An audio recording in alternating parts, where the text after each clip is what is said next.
All right, so not a must-win scenario per se for either guy, Michael Chandler and Tony Ferguson, but both guys could really use a win in terms of any future title aspirations. Michael Chandler obviously had a big 2021, but he's 1-2 in the UFC. Your thoughts on Chandler coming in here? Well, you say they don't have a must-win situation. I think they do. Yeah. Because if they want to be taken seriously in this division, they have to win. Yeah. Either guy, if they loses, they're not going to be taken seriously no more in this division. But in terms of Michael Chandler, he came over with a lot of promise. He has to live up to that. So this is a perfect opportunity for him to be able to live up to that promise that he had when he first got to the UFC. And on the other side, of course, we have Tony Ferguson, who, by the way, has not been finished in his last two fights against Charles Oliveira and Beneil Dariush, despite the public perception that maybe he's washed up.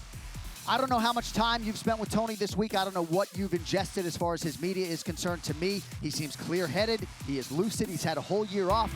I think he's going to compete well. Your thoughts? He has to.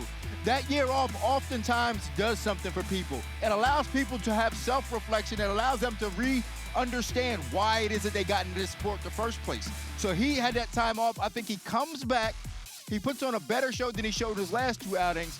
And then we'll see if he can beat a guy like Michael Chandler. It's going to be tough because I think there's a speed difference here. And to your point, yeah, Chandler, the faster guy. He is the 4-1 favorite here. And Chandler obviously came within a strike or two of winning a UFC lightweight championship. Chandler's talked a little bit about patience this week. Do you think we see a different approach from Michael early on, or is that just pre-fight hyperbole? No, he's going to show some patience. I know his whole camp, and I know what they worked on, and I know what he thinks he needs to do in order to win this fight. And with a guy like Tony Ferguson, you're not going to get him out. Like, even with just his reputation, he's a zombie. You're going to hit him a lot, and you know you're going to hit him a lot, so you have to be patient with that. At one point in time, Tony Ferguson's legacy was as the first guy to put together a double-digit winning streak in the lightweight division. He had won 12 fights in a row. He tries to avoid a fourth consecutive setback here Saturday night against Michael Chandler.